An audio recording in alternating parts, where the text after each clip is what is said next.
Hey, what's going on, black people? What's going on? I hope you guys are doing well. Welcome to drboycetv.com, the home for intelligent black people. My name is Dr. Boyce Watkins, and I decided I wanted to come in here super late tonight.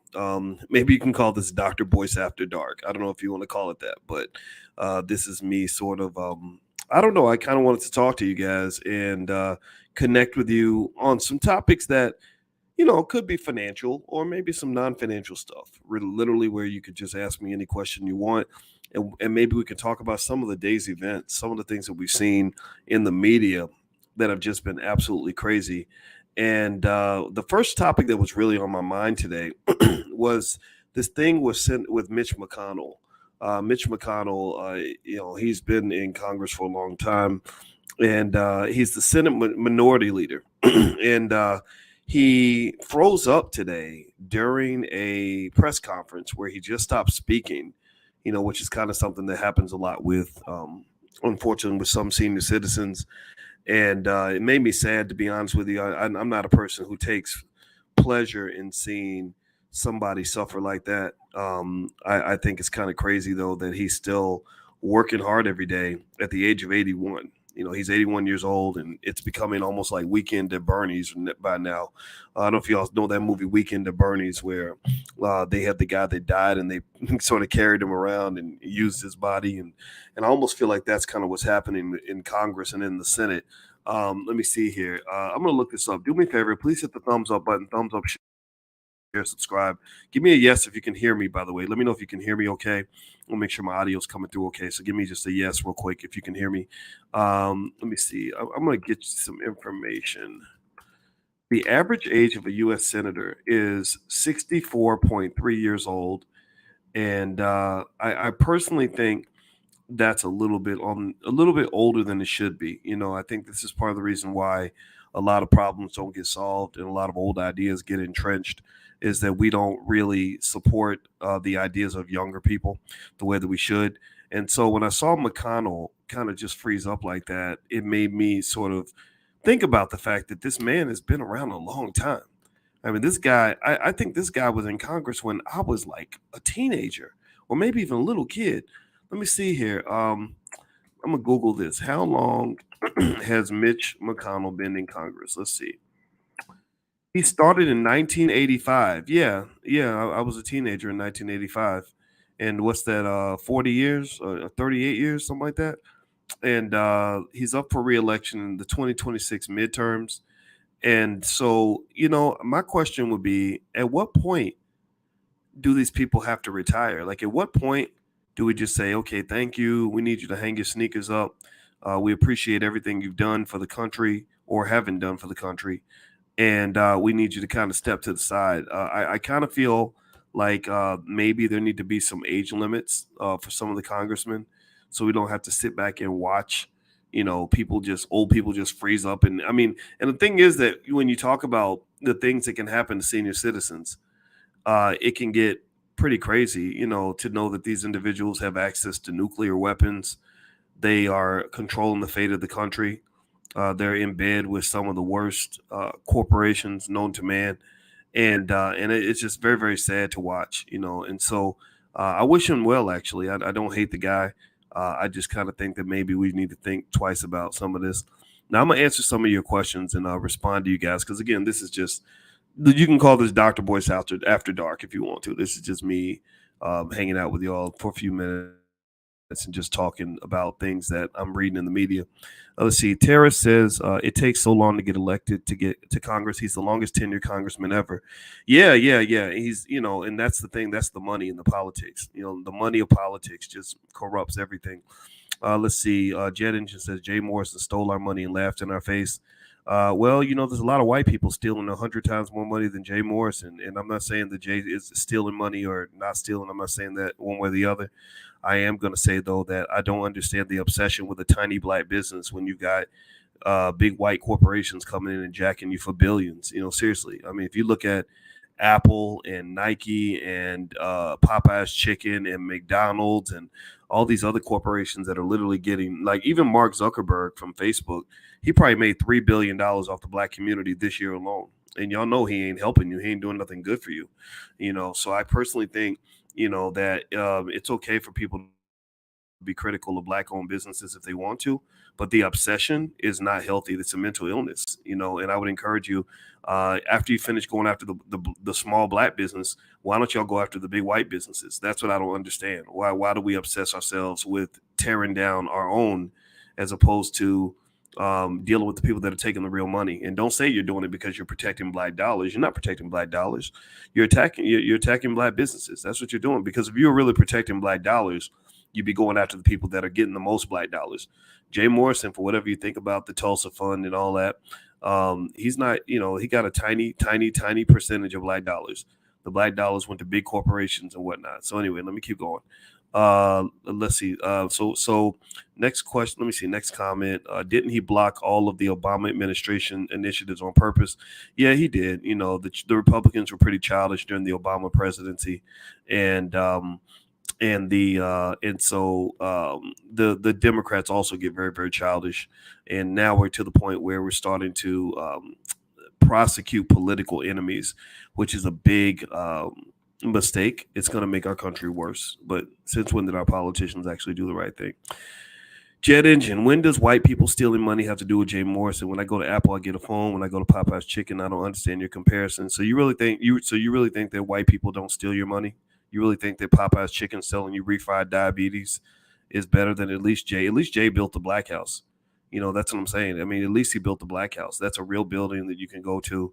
They mentor children on Saturdays. Like I don't know about Apple building anything for your children. They give them phones and shit, and Mark Zuckerberg ain't doing nothing for your children. He's selling you to corporations. That's how Facebook makes their money, by the way. They take, when y'all on Facebook arguing back and forth and doing that niggatry that y'all love to do, going back and forth on Instagram, Zuckerberg is taking your content and using AI to understand like the BS that you fight about and to trigger you, to get you to fight even more, so he can then go to corporations and get them to advertise because of all the traffic that you're stimulating, all the engagement that's there. So that's how he ends up making his billions of dollars off the black community every year. And I'm not saying that you don't have a right to go after Jay Morrison. I'm saying that why the obsession? Why are you obsessed with the small black business instead of going after the big white business? I mean, if he was committing a crime, he'd be in jail right now. I mean, for God's sake, the man has a criminal record. So don't you think they would have locked him up if he was really breaking laws? I just think you're looking at people that are just mad. Tony the Closer and all these other people that did business, they had a dispute, and they made the dispute into something that where they're trying to drag everybody else into. And I said, I'm not letting you drag me into no shit like that. That's between y'all, man. You love this guy. You were trying to get money with him not just a few months ago. Now suddenly we're supposed to believe he's a crook. Well, why would you be getting money with a crook unless you're a crook too? I just think it's kind of silly, and we need to grow out of that. Next question. A big shout out to Dr. Anderson. Yes, Dr. Anderson is the smartest, one of the greatest economic thinkers of all time. I love him. He's a great guy. Let's see here. They all too old, and y'all know that. Yes, they are. They are too old. What do y'all think about this stuff with the aliens? Like, did y'all see that stuff where they're now investigating whether or not even investigating. I mean, they already know, right? Like they already know that there are aliens and UFOs and all that. Did y'all see that where they're literally like now going getting to a point where they're going to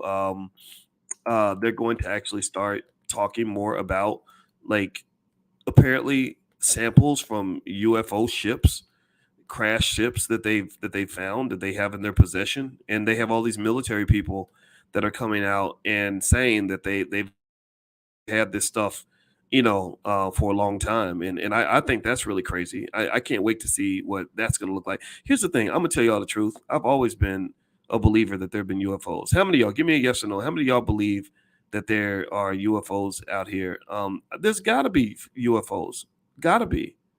Do y'all? I mean, how many of y'all? What do y'all think? Do you think there's UFOs, or do you think that it's just crazy to think that there is? What do y'all think? What do y'all think? So what is we supposed to do about that? How's aliens going to help black folks? They're not. They're going to eat you. They're going to come down and we're going to be alien food. but we have to have aliens. There have to be UFOs. Do y'all know how big the universe is? Seriously, do y'all know how big the universe is? It's crazy big. It's insanely large. It's like It's not a game how big it is. Like let me give you some stats. I grabbed some stats of the size of the Milky Way and all that. Did y'all know the biggest galaxy? Do y'all know what the biggest galaxy is? The biggest galaxy is a galaxy called IC 1101. And IC 1101 is 50 times the diameter of the Milky Way.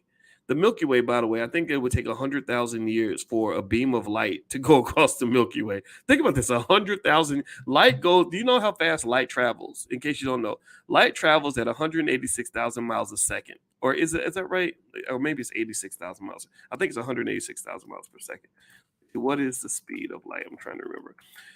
The speed of light is, oh man, they give me meters per second. Give me meters, miles per hour. Here we go. 186,000 miles per second. That's right. I didn't make sure I didn't get it wrong.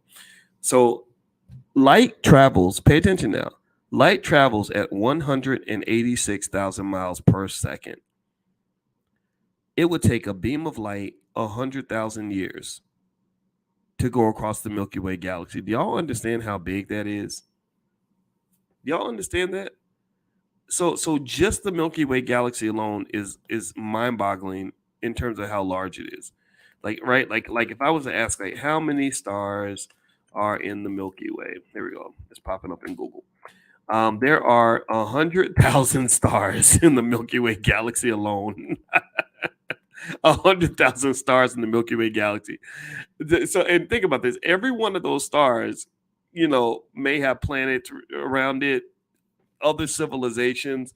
100,000. That's just in the Milky Way, and then on top of that, you've got millions and millions and millions of galaxies out there on top of Milky. Let's see how many. This is fascinating. This is freaky stuff. How many galaxies are in the universe? Let's Google that. There could be as many as 2 trillion galaxies in the observable universe. 2 trillion. 2 trillion. That's an estimate. They can't count them all. There's too many. They can't count them all. So I want you to think about this, right? 2 trillion galaxies in the observable universe. A lot of those galaxies are bigger than the Milky Way. Milky Way galaxy is like medium size. It's not even that big. You really think that in space that large, that we're the only ones? Like, you really think that we're the only ones out there? Are you smoking crack right now? Are you out of your mind? Like, there is absolutely no way that we're the only ones. And now here's the ethical dilemma. The question we must ask ourselves is, do we want aliens to even find us? Do we even want aliens to come to Earth? What if they eat people, or what if they eat planets or something? Like, I don't even want them to find us. I'm serious. I want to be just incognito. I don't want them to discover me. I don't want them to see me. I am. That's just not of interest to me. So I'm gonna just tell you like this. When they talk about aliens and all that, I believe it's true. I've been watching documentaries about that stuff for a long time. I was trying to distinguish between conspiracy theory versus what was real. I think there are enough decorated military commanders who have told stories about the aliens for us to believe that there's some credibility there. And from what I'm gathering, the government's actually spilling some of the beans. So in fact, there's an article I saw in NBC.com that talks about some of the biggest notes of or most memorable moments of these hearings. So I'm gonna pull this up so you guys can take a look at this with me. Here are 5 most memorable moments from Congress's UFO hearing. So here they are. 3 former military officials told Congress Wednesday that they believe the government knows much more about UFOs than they're telling the public. A House Oversight Committee held a hearing on UFOs, officially known as the Unidentified Aerial Phenomena, UAPs, and heard mystifying testimony about unexplained object sightings and government possession of non-human biological matter.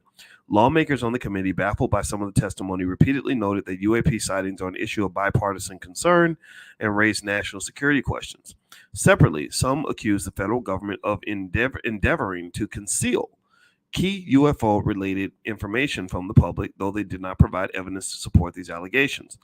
So here are 5 of the witnesses' main claims. 1, The government is absolutely in possession of UAPs.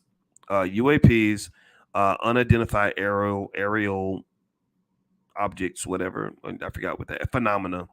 David Grush, a former U.S. intelligence official, told the panel that he is absolutely certain that the federal government is in possession of UAPs, citing interviews that he conducted with 40 witnesses over a 40-year period. The former U.S. intelligence official said he led Defense Department efforts to analyze reported UAP sightings, was informed of a multi-decade Pentagon program that endeavored to collect and reconstruct crashed UAPs. Non-human biologies were found at a crash site. Grush, who underscored that he has not personally spotted a UAP, told the panel that he knows of multiple colleagues who were injured by UAP. So these are these alien ships, apparently, these unidentified aerial phenomena. I think they describe them maybe like, for example, as like things that can fly without any sort of type of propulsion. Now, I've been studying for my pilot's license, and I did my solo recently, and I'm about to take my written test. So I am going to be an airplane pilot. And one thing you learn about airplanes when you get your pilot's license is that airplanes are built to fly. You have to understand the physics. Like, to be a pilot, you can't just know how to fly the plane. You have to know how the plane works, how the different engine components work together, and the aerodynamics of the plane and the physics of the plane. And so airplanes have a certain set of physics that allow them to fly, a certain set of aerodynamics that have to do with the air density and pressure and all that. So when you see something that has no source of propulsion and nothing that's giving it lift or thrust and all these other things that it needs, then it does kind of make you say, what the hell's going on? So this is what's happening with these UAPs. These UAPs, unidentified aerial phenomena, are basically things that are flying that appear to have no ability, nothing in them that gives them mechanical mechanisms for thrust. Also, they said officials must establish a safe and transparent reporting process. Some lawmakers and witnesses pushed the federal government to establish clear channels to communicate UAP information with both the public and the military, and said the military should establish a comprehensive reporting process for unidentified object sightings.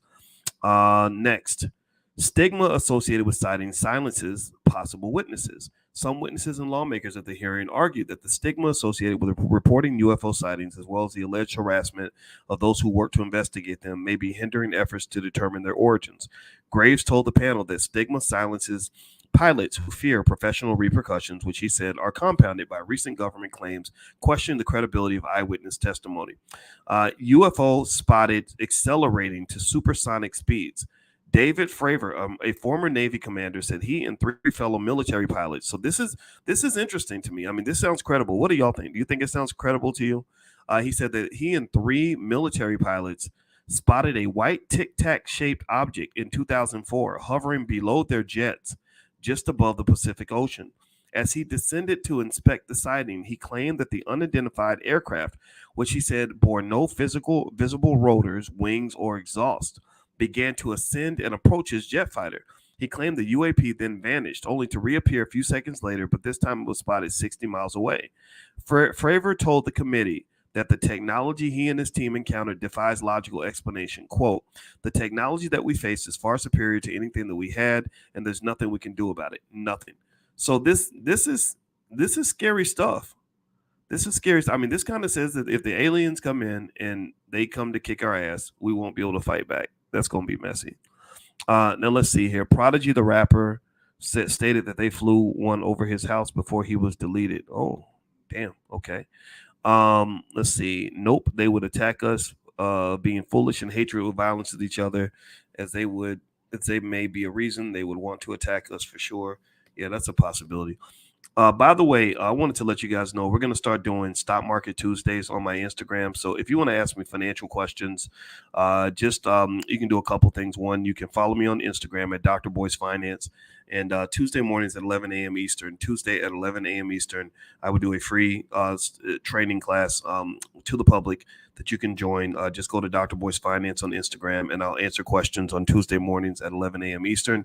Also, if you'd like to get profit alerts on stocks that I like, just text the word stock to 31996. I'll send you a copy of our $5 a day investing plan, as well as a training I did on how to make money without working, as well as some stocks that I actually like in China, some AI stocks that I like. I'll send the AI stocks immediately. So just text the word stock to 31996. So please hit the thumbs up button, thumbs up, share, subscribe. Let's see here. Let's see, I'm here to answer all the questions. So if you have questions, I can answer them. It's because we have cell phones and cameras, and they can't hide it like they used to. Yeah, that's a good point. I think that the advent of cell phones and cameras, it's kind of like the Rodney King incident. You know, they couldn't hide police brutality as much because people were able to film things, stuff like that. Did you see the video that Yvette Carnell did on You Tonight? No, I did not see the video. I don't watch Yvette Carnell's videos. I don't watch any videos. I know people do videos about me regularly because it does help their channels, and I want them to keep doing the videos because I think it's important for you guys to hear a lot of perspectives. But I can tell you that Yvette has been afraid to talk to me directly for 5 years, and I put lots of money in her pocket, and I was helping her a lot, and I let her use my YouTube channel for free for many years. I stopped doing that because I felt betrayed. This lady, unfortunately, is not an ethical person, and you don't have to believe me. All you got to do is watch how she destroyed the ADOS movement. The ADOS movement had a lot of momentum. It was so good that even I was going to support it, even though Yvette, was for whatever reason upset with me because I stopped letting her use my YouTube channel. But even then, I just saw that unfortunately, leadership requires a certain type of maturity, and she does not possess that maturity. She's very petty. She spends all her time attacking people, and I think it's because she's an unhappy person, and that's just my honest to God truth. So I don't watch her channel because it's fucking depressing. That is a sad. She's the epitome of the Negro naysayer. They can't do this. Black people can't do nothing. Black people ain't got no wealth. Black people, he ain't nothing. He ain't. Don't nobody need to hear all that stuff, man. That lady need to go take some medication and move on with her day. Let's move on. All right. Anyway, there are too many old people in their office lately. Trump, Biden, McConnell. Look at Biden. He literally doesn't know where he is. Robert, I don't know if you white or black, but you funny, man. You're 100% correct. 100% correct. You can't trust cockeyed people. That's funny. There's a guy who loves to make videos about me. He's made about 20 of them. I guess it helps his channel. I didn't know I was that famous. I didn't know I was there. But he talks about my relationship with my wife a lot. And I feel bad for him because he's like cross-eyed and he looks like a broke Rick Ross. He looks kind of not as fat as Rick, but he looks like Rick Ross if Rick Ross is like broken on crack. And he's kind of cross-eyed with big glasses. And I was like, wow, man, maybe you think that I have trouble getting women because you have trouble getting women because you are a really funny looking dude. Anyway, so yeah, you're right. Cockeyed people, I'm being silly. See, this is Dr. Boyce After Dark. This is me just being weird. Cuban and white. Well, welcome, my brother. I'm so glad you're here, Robert. God bless you, man. It's good to have you here. Let's see your next question. What if they don't believe in Jesus and Muhammad or Buddha? What would happen to them? That I don't know. I don't understand that question. I apologize. I've always believed that SR-71 was designed after one of these UAPs. I don't even know what SR-71 is. Let me see. Let me Google that. Google's great. Hit the thumbs up button, by the way, if you haven't done it yet. Oh, Blackbird, it's a plane. Ooh. Lord Jesus.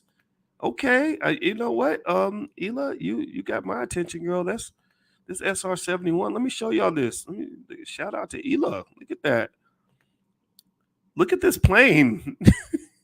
It's an SR-71 Blackbird, and let's see here.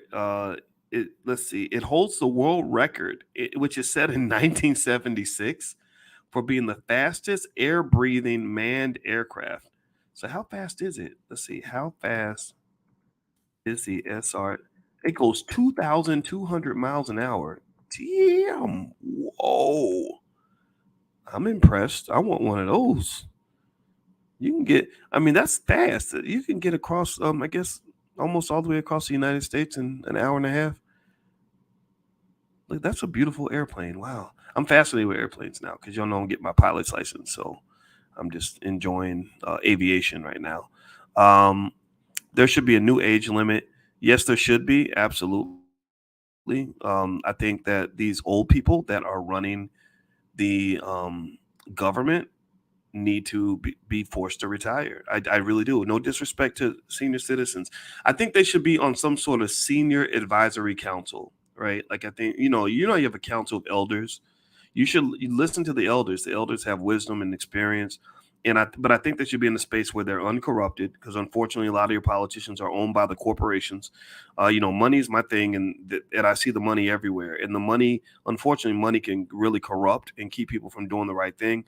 I like young people in politics because young people are still at a stage where they're perhaps naive enough that they believe they can really change the world and they want to do it for the right reasons. It's really when people get about, maybe in their 40s and 50s where they start to get too institutionalized and too caught up with, with the system, that they don't have the right incentives anymore. But even young people can be corrupted in their own way, in a way that older people aren't as corrupted. Like, so for example, if you have like I always say that a young person, let's talk about men, a young man who has never had any real power should not be in a position of leadership at an early age, 9 times out of 10. And the reason is that if you have a young guy that gets that power, a lot of times he's going to use that to get pussy. He's going to use that to get pussy and money. Those are two things men want. They want sex and they want money. And when you're young, that's what you want. You work hard so you can get money and be successful, so all the women will want to have sex with you.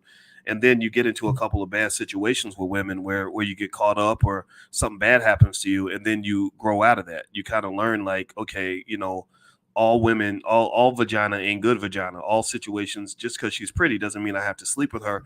So you become a more mature kind of leader where you can, appreciate a beautiful woman, but you're not necessarily trying to lay down with her. Like, and I've seen that. If you look at Derek Jackson, look at what happened to this guy. Here's my assessment of Derek Jackson is I don't look at Derek like, oh my God, you're a terrible person. I look at Derek as a guy who had a lot of influence over women, and probably more influence than was healthy for the age and stage of his life that he's at. He's healthy. He's 30. He's a 32-year-old man. He's at the peak of his sexuality.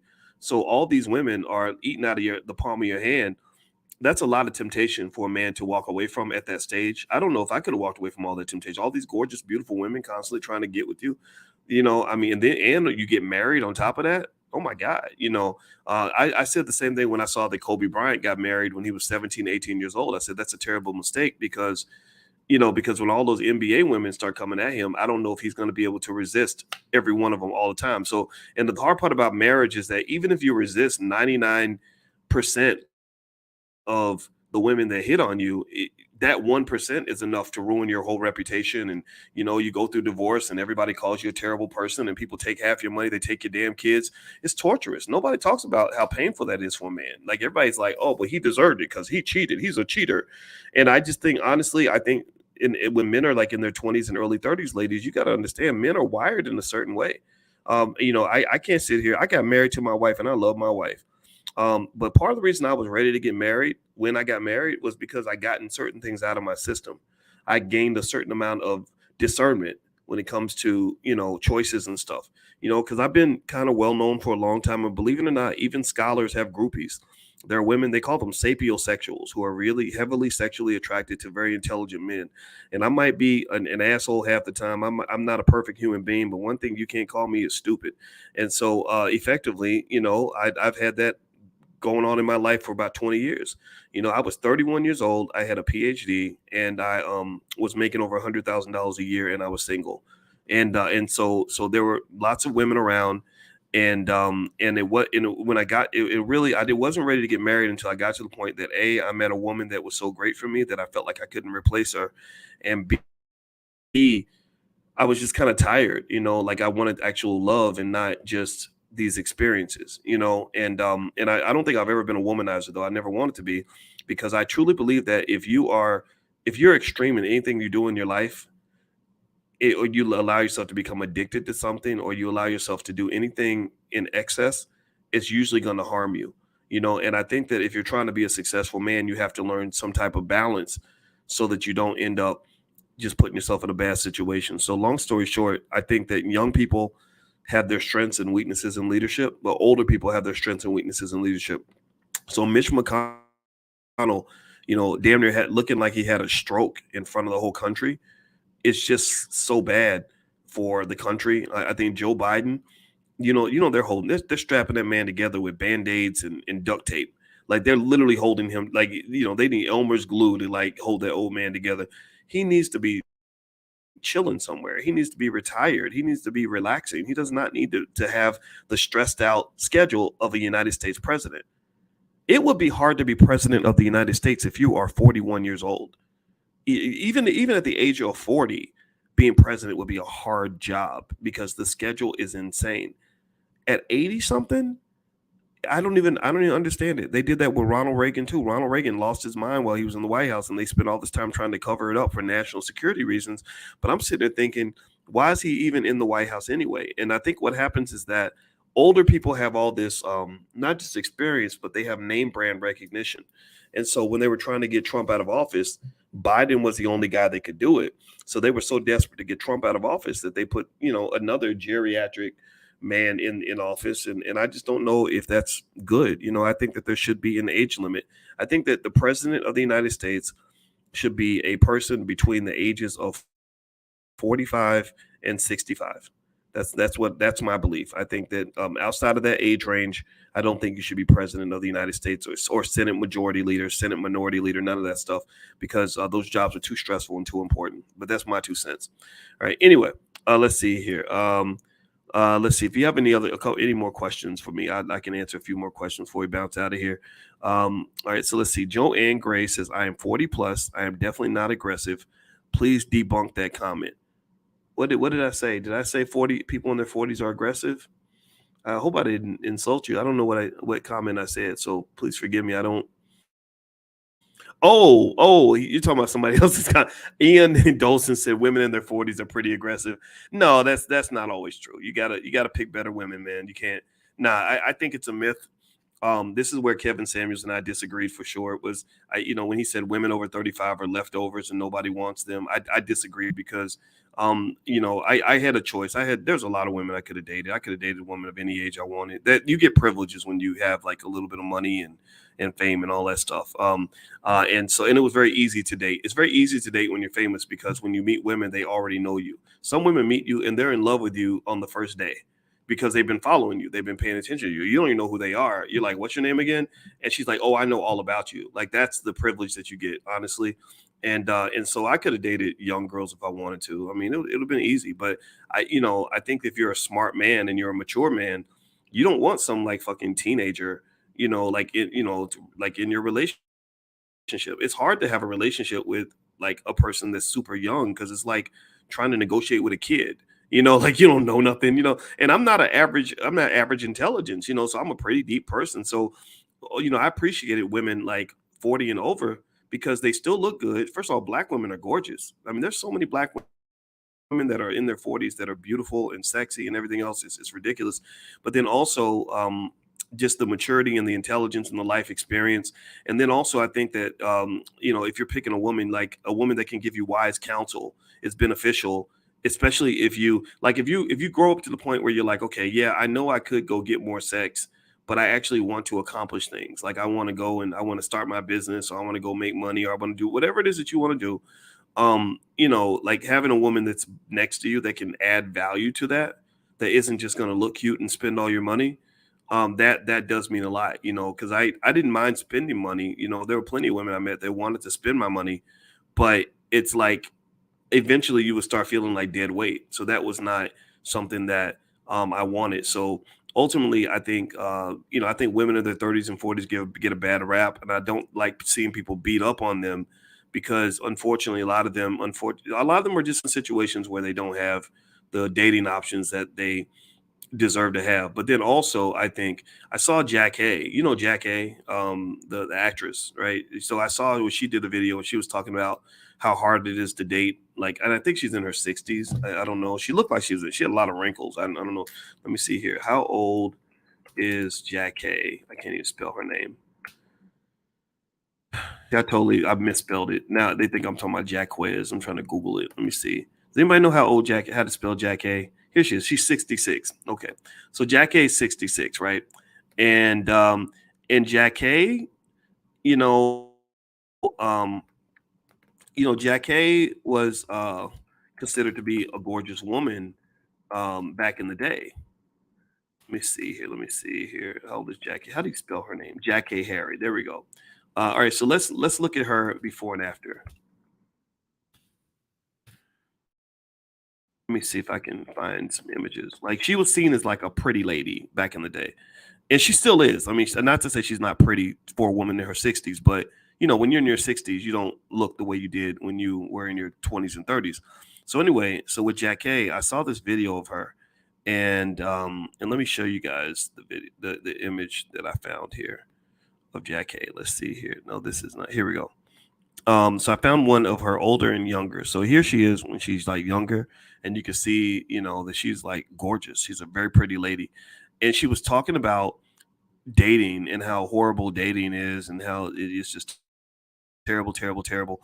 And the honest thought that I had was, I was sort of like, well, did she get married when she was younger? And it looks like she did. She married a guy named Elgin Williams, it looks like, and they divorced in 2003, which is 20 years ago.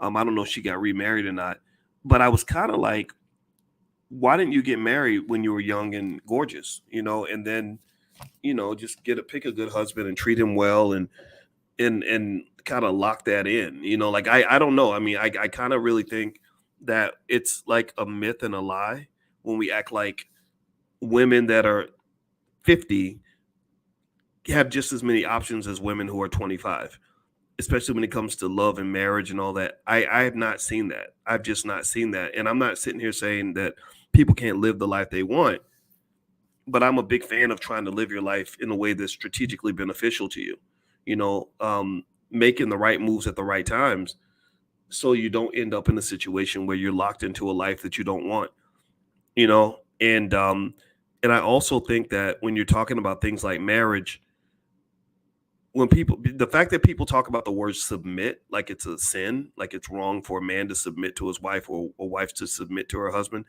um, I don't agree. I think submission is good for everybody. I think that you have to submit to the relationship, because most people I know who get like divorces and stuff, they have good reasons for divorce. But if they really submitted to the relationship and put their ego to the side, they could have probably stayed married. Seriously, they could have probably stayed married. Like I'm agreeing with what Hester said.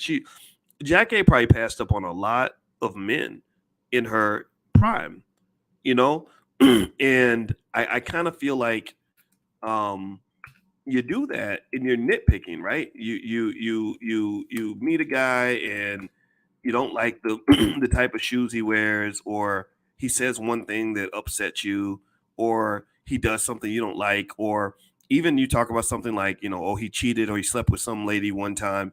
I'm not saying that that's all forgivable. I'm not saying you naturally forgive those things, but the reality is that a lot of men, I know a lot of men who, do stuff like that.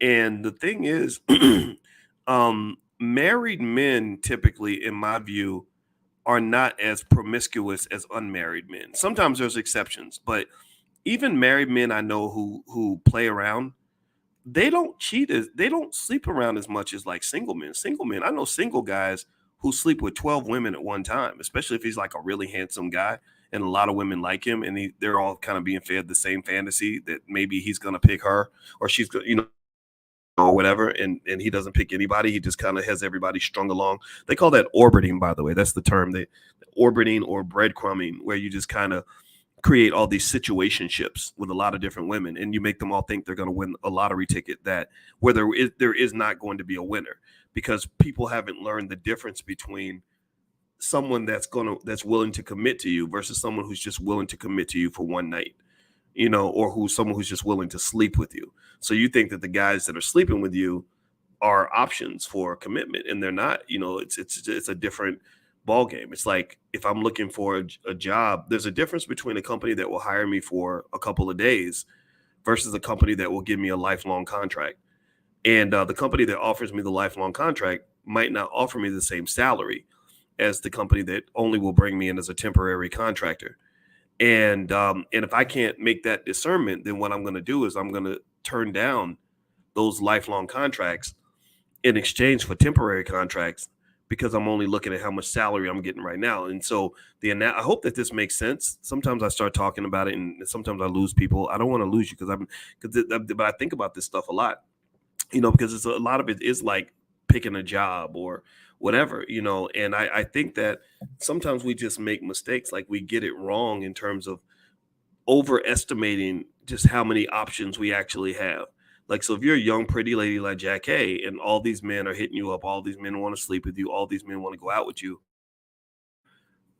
that's not the same as having men that are willing to make the sacrifice to really be with you long term forever. Like that really are like, you know what, I'm gonna be with you. I'll tell you, I knew a guy who was married to his wife for many years, 50 years. And eventually, she had some health issues. She had to have colostomy bags. With, in case you don't know what that is, that's where you can't even poop. You have these bags on your body, and her bags, when she got sick, her bags would bust, and it would be like just her shit everywhere. And she had a husband. Her husband cleaned all that up. Her husband would just go in there and clean up her shit. And I thought that was the most amazing shit ever, because that's disgusting to me, right? It's gross. But he loved her that much. And so I think the question to ask, if you're looking for like long-term love, I would ask myself that question. Like, is this the kind of person who would clean up my shit if I'm old and wrinkled and my colostomy bag busts, on my way to the bathroom? You know, I think that, we get caught up in like, oh, he's got a big penis, or she's got a big booty, or or the sex was good, or this is the best looking person that I could be with. And I don't think about that shit. When I picked my wife, I watched to see how loyal are you going to be. I like loyal women. That was what I wanted. I said, you know what? Okay, it's time for me to go ahead and choose someone. And when I choose, I'm gonna take my time, and I'm gonna see just how loyal you're gonna be. If I lost all my money, if I fall off, and if bad things happen, like, are you really gonna be there? And it's hard to really tell completely.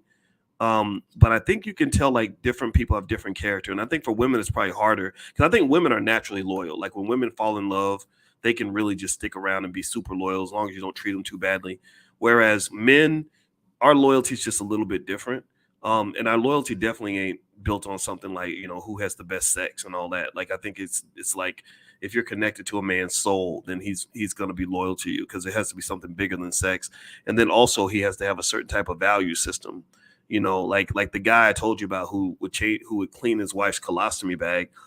He grew up in a family where he watched his father stick by his mother for 70 years. So in his mind, that's what you do. You don't drop your wife because she's old and wrinkled and sick and then go date some young pretty thing. You stick with your family. So family was a core value for him, right? And for some men, unfortunately, ladies, like, family is not a core value. Getting pussy is their core value. Like why would I have family when I could just have bitches? Like that, I see men that think that way.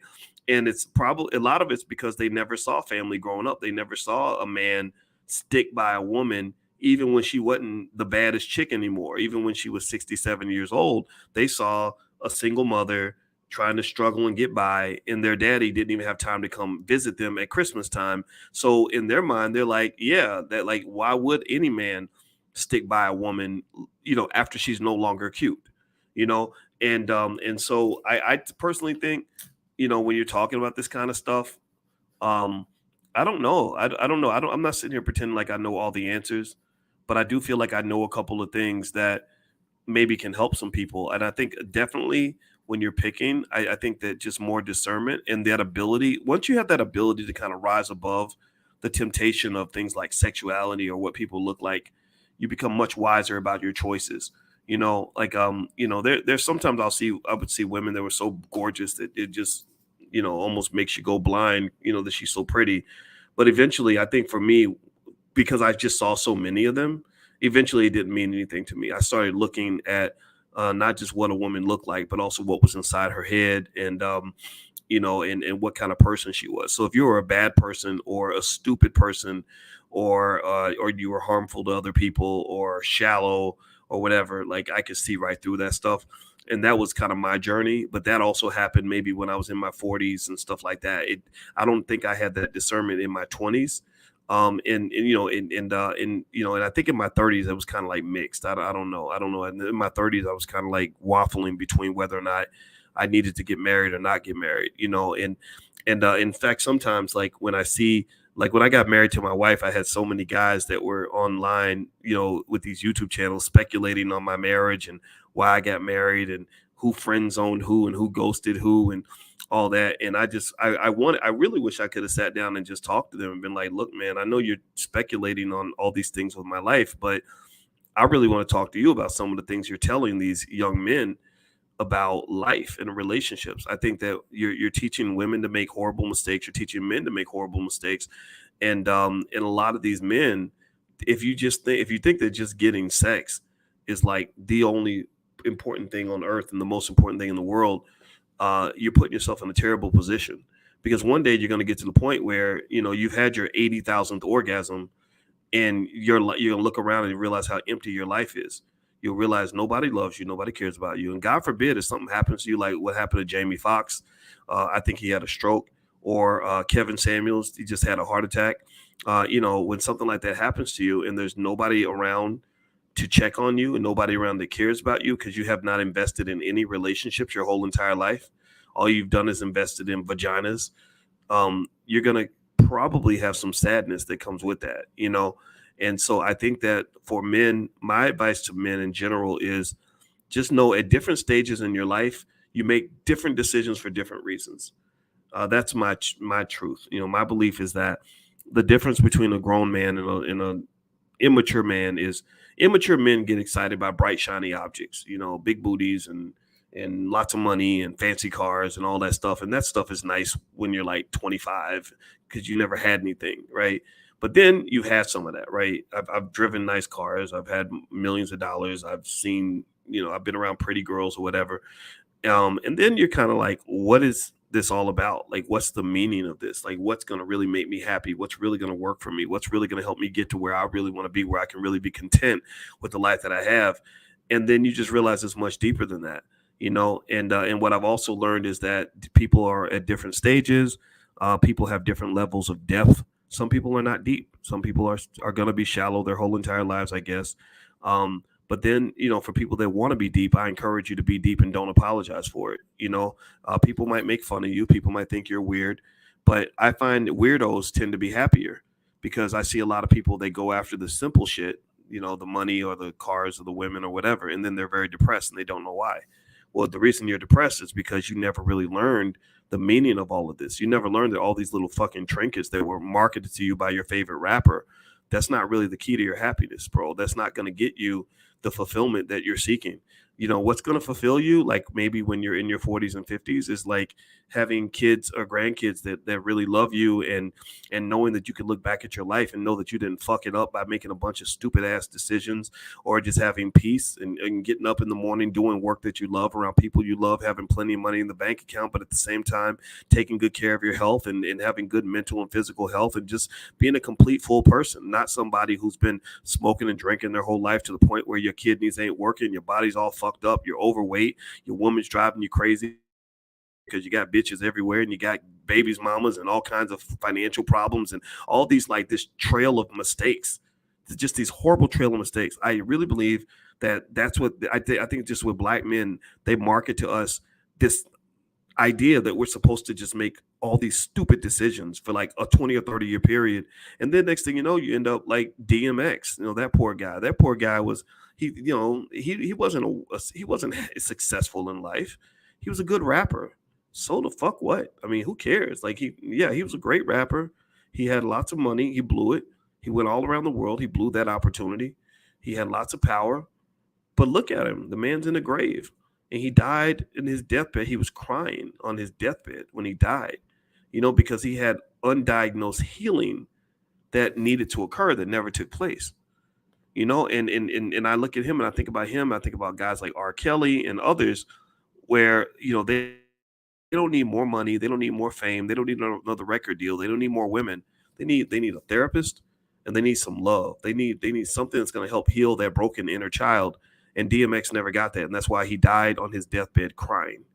Kevin Samuels died alone because he spent his whole life asking women what their dress size was, and talking about high value, low value men and all this other stuff. I think that some of what he said was very good. I thought he was actually wiser than people give him credit for.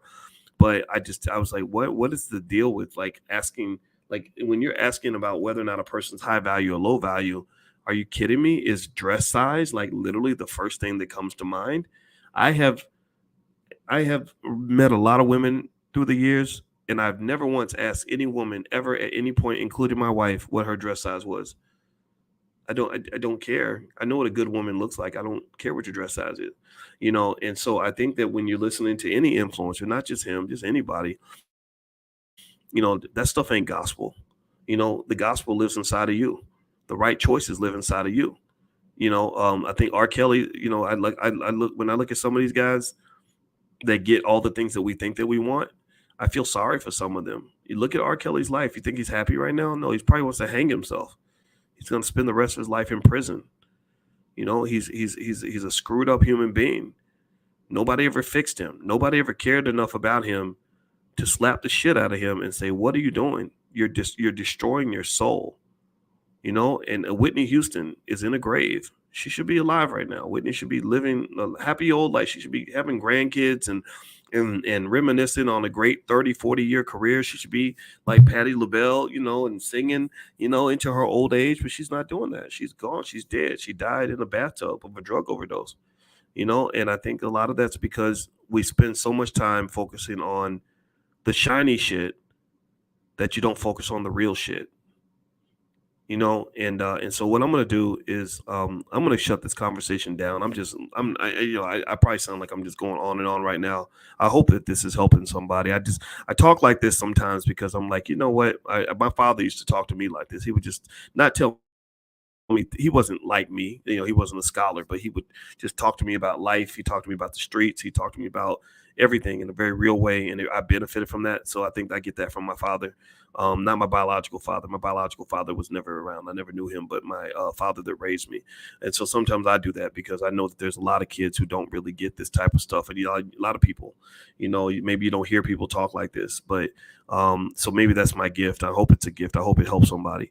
But overall, what I'll say is this: I'm gonna give you one little perspective that hopefully will help you. Okay. Thank you, Robert, for saying that. I appreciate that, man. Um, Here's my perspective.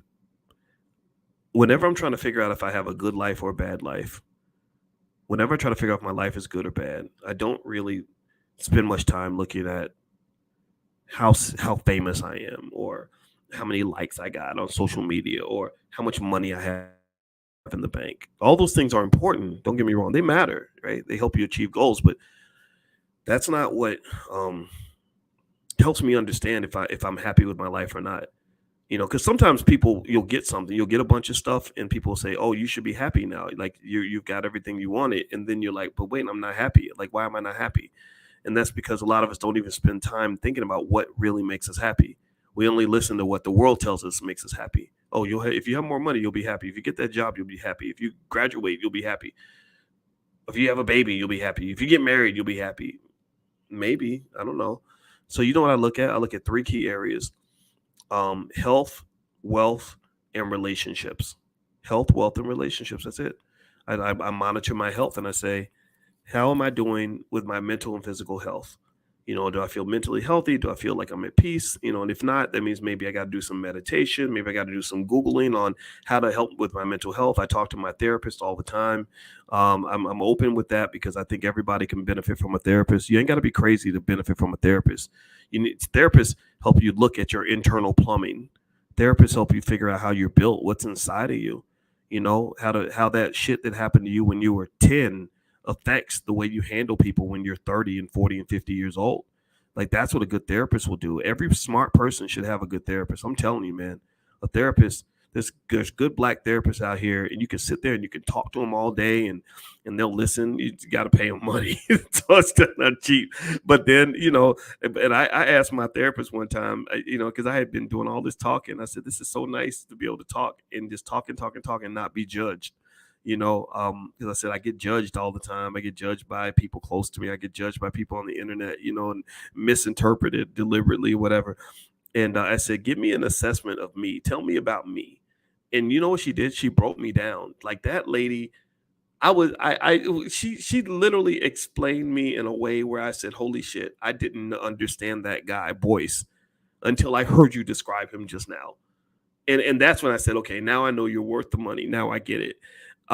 So I just recommend it if you can afford. If you get to where you can, if you can't, if you can't do it that way, I think they've got even online services where you can get access to a therapist at a low cost. They got books, they have YouTube videos, all kinds of stuff. A holistic therapist, Joanne says that, yeah, you're right. That's all that stuff is good. Just try it. Um, so anyway, mental health. And by the way, my wife is a therapist, by the way. So I should probably mention my wife at her website if you want to go take a look at what she does. It's coachingwithdralicia.com. I'm gonna put her email address on the screen so you guys can see it.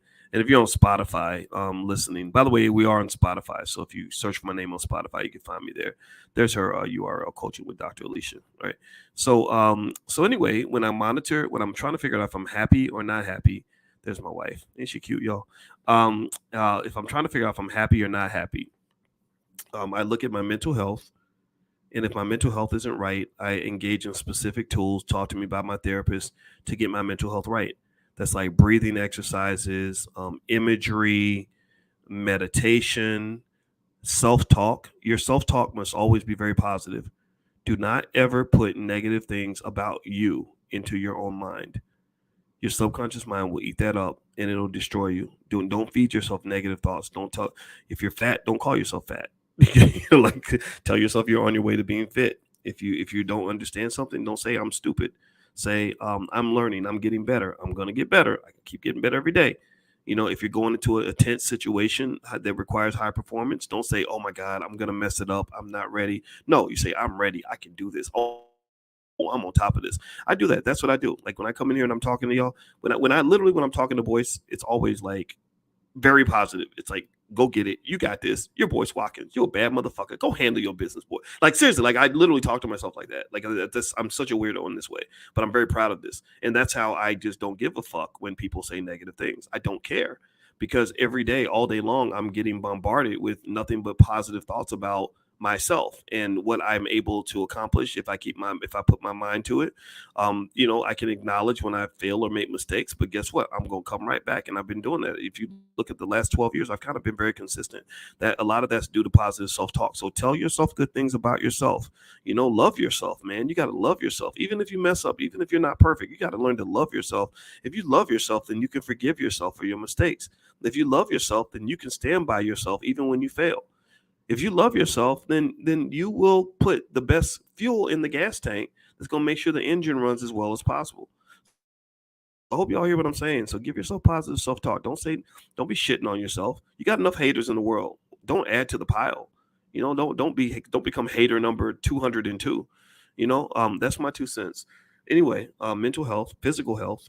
I was saying earlier today, the one thing I hated about that stupid pandemic was I hated the fact that they were telling everybody like even if you're obese and you have horrible health and you're smoking and drinking all day and not exercising, that if you just get this shot, everything's gonna be okay.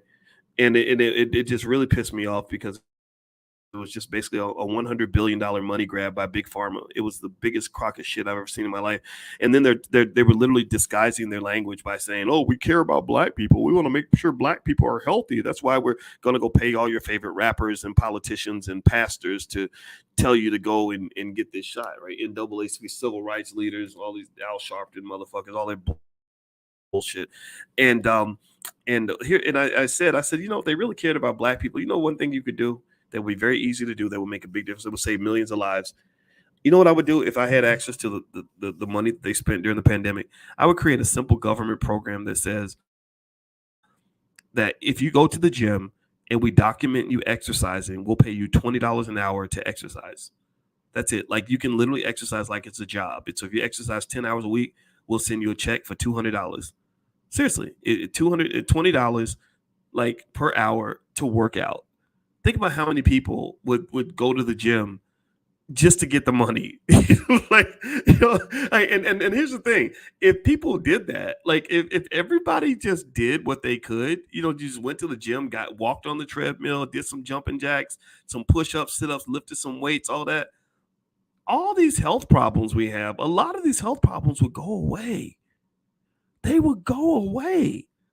I mean, do y'all understand what difference it made in my life? This is another reason that, if y'all want to know, like, just this for anybody who speculates on why I chose to get married, even though I didn't have to. Do y'all understand how great it felt to be next to a woman who works out every single day? And the motivation of having somebody persuade me on a daily basis to get up off my fat ass and exercise. Do you know how much I appreciate that at the age of 52? Like, do you understand how great that is when I see all my friends like gaining like just 10 pounds a week just because?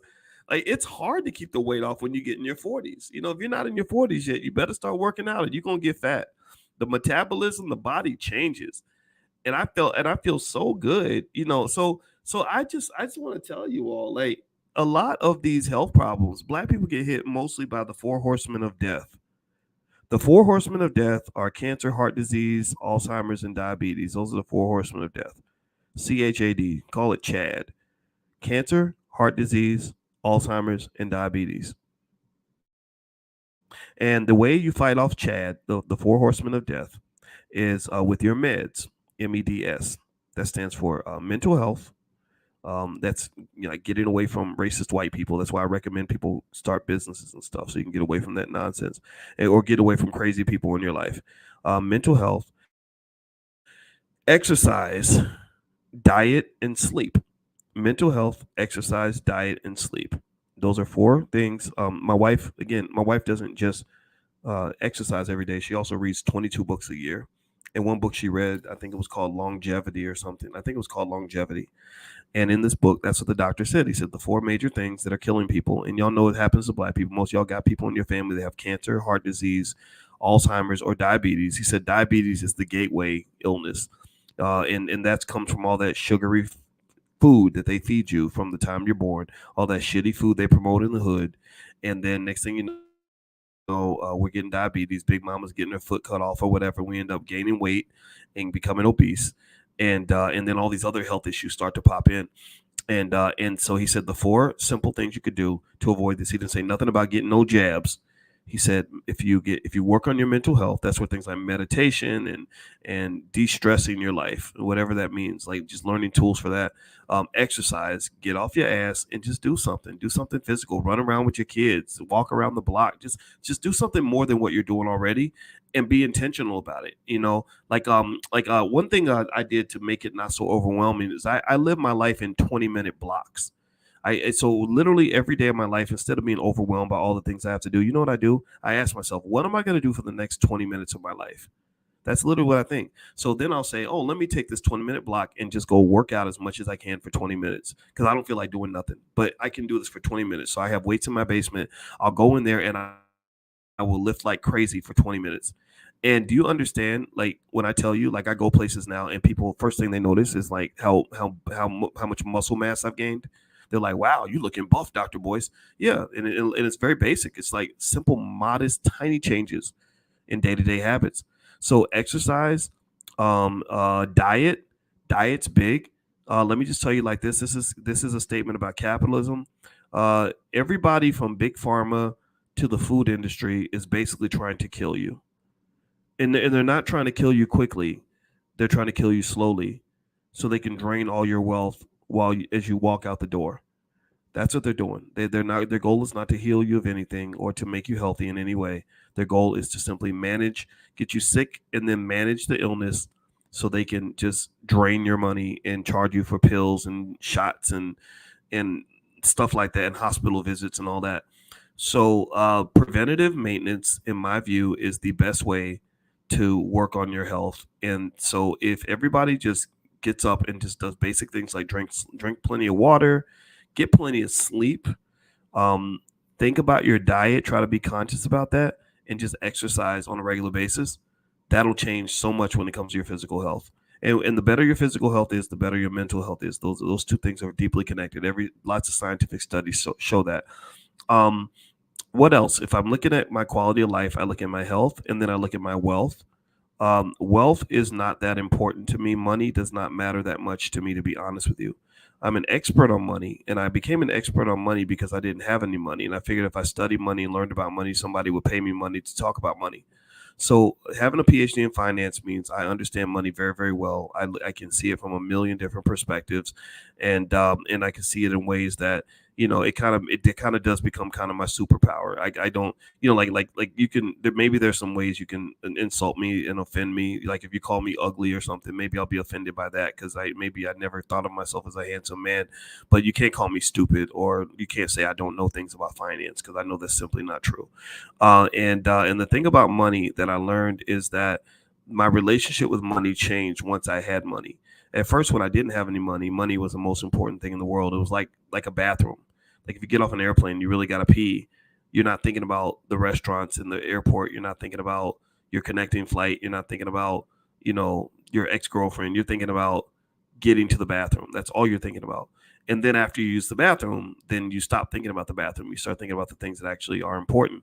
So basically, with money, I find that financial security and financial peace allows you to stop thinking about money and stop living for money, so you can focus on the things that money can't buy. Like true happiness and true love and everything else. Money can't really buy those things, but money can be a tool to open the door for you to find those things. Where you can find that contentment, have the right experiences, things like that. So generally speaking, um, financial security to me basically means a couple of things. One, it means having wealth so that you have a backup plan.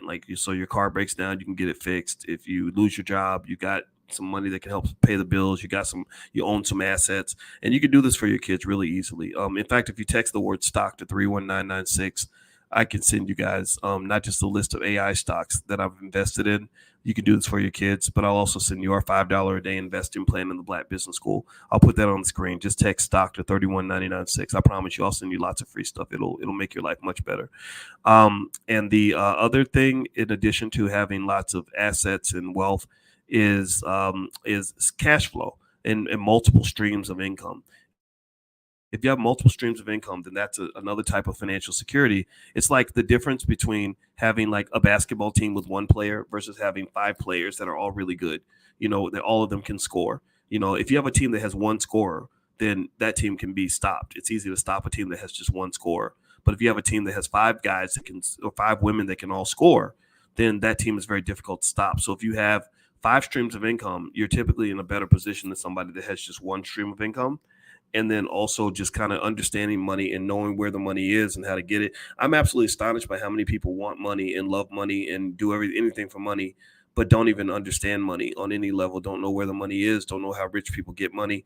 If you don't understand that, then what can happen is you can find yourself doing crazy things for money. Like you say, oh, the best way to get money is for me to rob people. Next thing you go into prison, or you have some of these female rappers that are now, like there was one rapper, that one lady, Suki Hana, that's out there that's clearly mentally ill, and she was basically telling women, like she literally said in the song, like if you're short on the rent, sell that pussy, like sell your vagina, and so now they're just wide open mass promoting, like straight up literal, not just strippers but prostitutes. Like they're literally promoting to little girls, if you run short on money, just sell some cooch, and you'll get all your bills paid. And I guess if you're ethically okay with that and it doesn't bother you and there's no emotional issues and you're not concerned about all the diseases you're going to have by putting nasty penises inside your body, then I guess you can do that. I mean, who am I to judge? I mean, some people think that that's like some sort of liberation for women,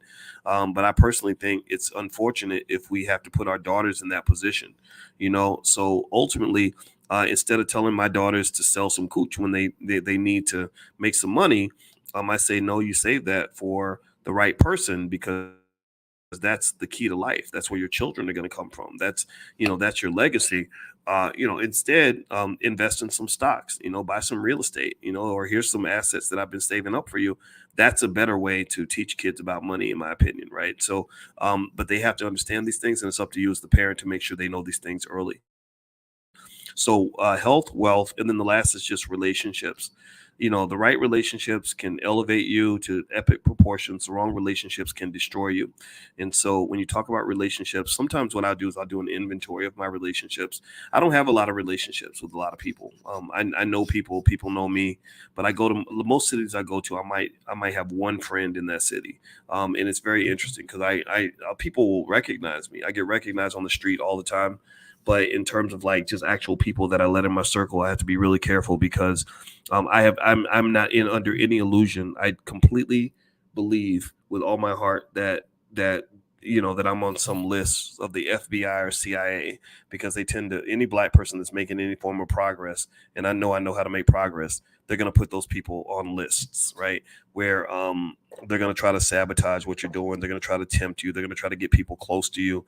So I maybe because of that paranoia, I don't let a lot of people that close to me. And then when they do, if I feel like that relationship is not beneficial or it's toxic or dangerous, I evacuate, I disappear, I move, I step away, I back up. And I think managing those relationships is really important. And it's not just the relationships with other people. I think the relationship with yourself, that's where that stuff like the self-talk and stuff comes into play. Your relationship with things like social media is a big one too. There's a lot of evidence to show that social media has shortened our attention spans, and and they have these dings and bells and beeps and buzzes to get your attention because attention is now a commodity that they can sell. So they're constantly trying to get your attention, and they're trying to get your attention. Zuckerberg is trying to get your attention so that you can make money for him and his family. He's probably made $3 or $4 billion a year off black people alone, let alone the rest of the world. And that's one of the reasons why when people come to talk to me about some small black business owner like Jay Morrison and how much money he's made, in the black community, I say, yeah, maybe he made 1 million, maybe 2 million, I don't know, but Zuckerberg made $3 billion. I encourage you to also go talk about that too. Their goal is to distract you from what you're doing so you can focus on what they're doing. And I don't, and fuck you, fuck Zuckerberg. You can kiss my whole entire black ass. I'm not here to be your servant. I'm not here to just make a bunch of content so you can get rich. I want my people and my family to do well also. So one thing that I do is I manage my relationship with social media very closely. I use it a lot, but I get in, do what I got to do, and then I get out. I don't allow notifications on my phone very often. If you tweet me, my phone will not make a noise. If you text me, it will not make a noise. If you email me, it will not make a noise. If you send me a Facebook message, it will not make a noise. And that's because I want to control when I am allowing myself to be exposed to social media versus when I'm not, versus when I have to go into a meditative state so I can focus on the things that are going to get me and my family where we need to get to. So I would encourage you, anybody who wants to be a hustler, who wants to get things done, manage your time, manage your relationships, manage your social media, and make sure you have that time that's really focused. One thing I would say to do, this is one thing that I do actually, is I pick the 5 things in my life that are the most important things to me. I pick 5 things and I say, this is where I live. These are the top 5 things. So anything I do, 99% of the time has to fit in one of those top 5 categories. If it does not fit, then I'm not doing that shit. If it does not fit, I'm not doing that shit. And that means, if you're trying to get me distracted and trying to get me spending a bunch of time doing something that I don't want to do, it's going to be really hard for you to get in touch with me. You're not going to be able to get my attention. But if it's in those areas that matter, like family, for example, I want to be a good family man. Like I love, people make fun of me for being a stepdaddy. I don't see myself as a stepdaddy. I'm a bonus daddy, and I love raising those kids. It is so much fun, and it's a gift and it's a blessing. It's an amazing experience, and so I want to really be there for the kids. Like that's really important for me, and so I make time for that. That becomes very intentional, very deliberate. My marriage, I make time for my marriage, so me and my wife, we put time in together. We do stuff. We travel all around the world, stuff like that. I love spending time with y'all, so getting ready for the All Black National Convention, which by the way, is going to be in Atlanta, October 20th. If you want to come out, getting ready for that stuff is a lot of fun. So I put a lot of energy into that. because one of the things I realized is that if you really want to be good at something, you have to really cut things out. Like I heard Ulrich Kipchoge. Have you all heard of Ulrich Kipchoge? He's like the best marathoner on the planet. He's a bad. I mean, this dude's a badass. And one thing that he said that was really interesting, fascinating to me was he said that the key to discipline is learning how to use the word no. And I said, whoa, that is so deep, because I was saying yes too much. I would say yes to too many things and too many people. And some of y'all might do that. You do too much for too many people. And you do so much for everybody else that you can't get your own stuff done.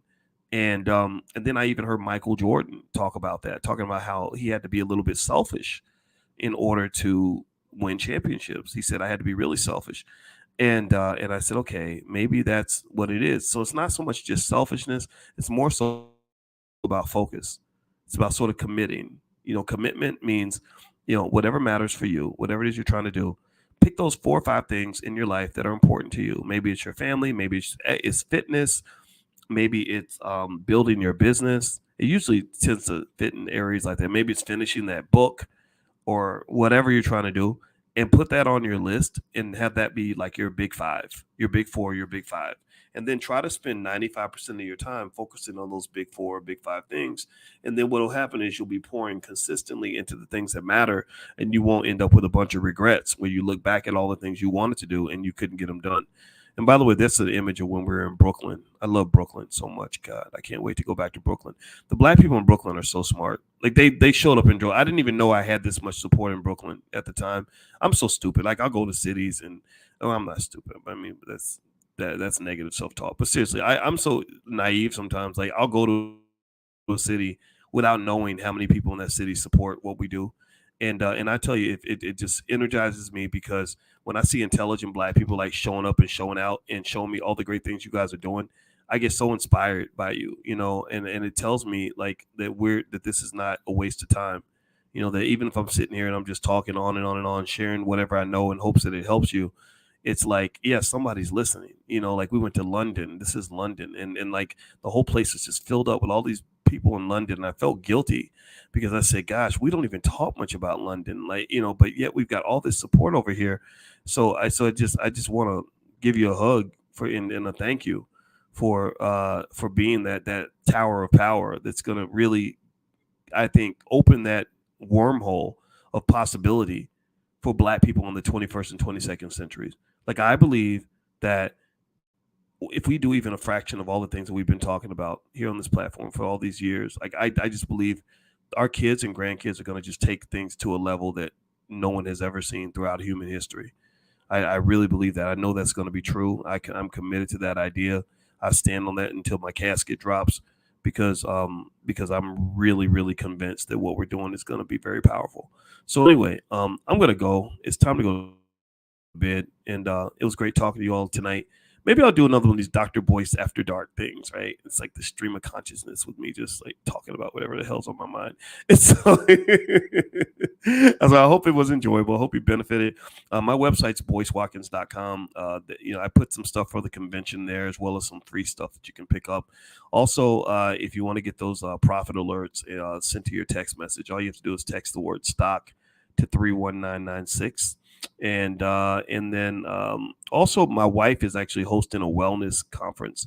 It's virtual, and it's August 5th. And actually, I think she has a massive early bird discount that is still going to be up there for another 24 hours, I think. So if you're interested, you can go to draliciawellness.com, and you can take a look at it. She's a certified trauma expert in addition to being a professor and a therapist. And so she's helping those of you that have gone through trauma and in terms of healing and knowing what healing actually looks like. So feel free to go to draliciawellness.com. She's got a Reiki expert coming in. I didn't know what Reiki was, but apparently it's hard to get, very expensive, but she's actually going to offer that to the students that join the retreat. So anyway, have a good night, everybody. God bless you. Thank you so much for listening. And I will see you all very, very soon. Take care now. Peace.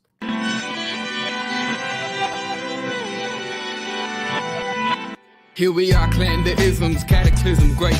Our people out here struggling, trying to make it in this state. Everybody out here doing it, but we the ones too late.